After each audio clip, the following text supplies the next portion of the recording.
তাহলে ফাইনালি বসু মল্লিক পরিবারের প্রত্যেক সদস্যের চোখে মুখে আমি একটা অদ্ভুত পরাজয়ের ছাপ দেখতে পাচ্ছি। এই সার্থক চ্যাটার্জি একেবারে ওই কি বলে জার্সে রুটস থেকে বসু মল্লিক পরিবারকে একদম শেষ করে দিয়েছে। অ্যান্ড স্ট্রেঞ্জলি তেজ, এইবার তোকে কেউ বাঁচাতে আসলো না, সুধাও নয়। হ্যাঁ, সো এভরিথিং ইজ ডান। এই হলো বসু মল্লিক ভবনের চাবি, যা এতদিন কাননবালা দেবীর আঁচলে ঝুলত, সেটা আজ থেকে আপনার হাতের মুঠোয়।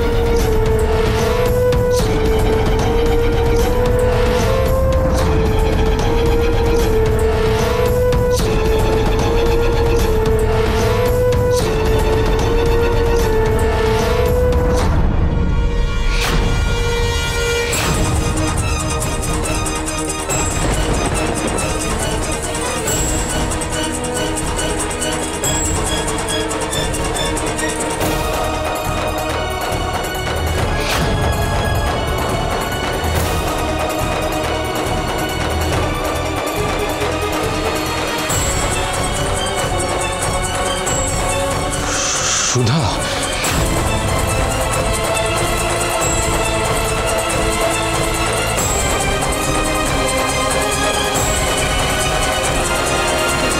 না না সার্থক দা, উনি সুধা বৌদি নন।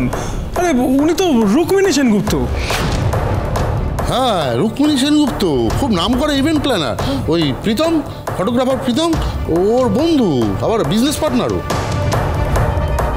কিন্তু একে দেখতে তো হুবহু সুধার মতো। এই চাবি তো এত সহজে হ্যান্ডওভার করা যাবে না মিসেস ইমন বসু মল্লিক, কারণ এই চাবি বসু মল্লিক ভবনের মালিক আপনারা নন। তেজ বসু মল্লিকের সন্তান, বসু মল্লিকদের উত্তরাধিকারী।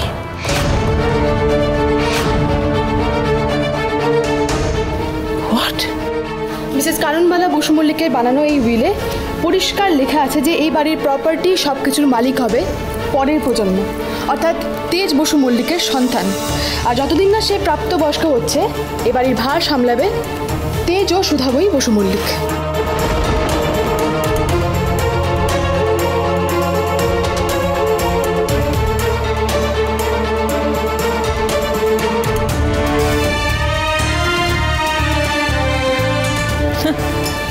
কিন্তু সুধাময়ী বসু মল্লিক যার কথা তুমি বলছো, সে তো 5 বছর আগে মরে ভূত হয়ে গেছে জিনু।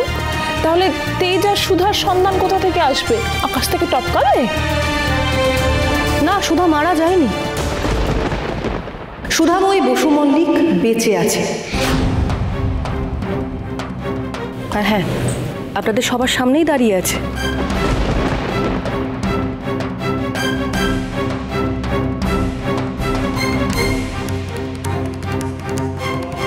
কি?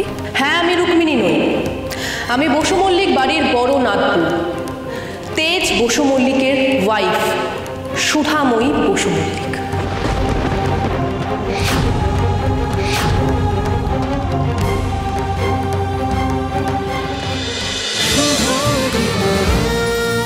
শুভ বিবাহ সোম থেকে রবি প্রতিদিন রাত 10:30টায় স্টার জলসায় ও জিও হটস্টারে।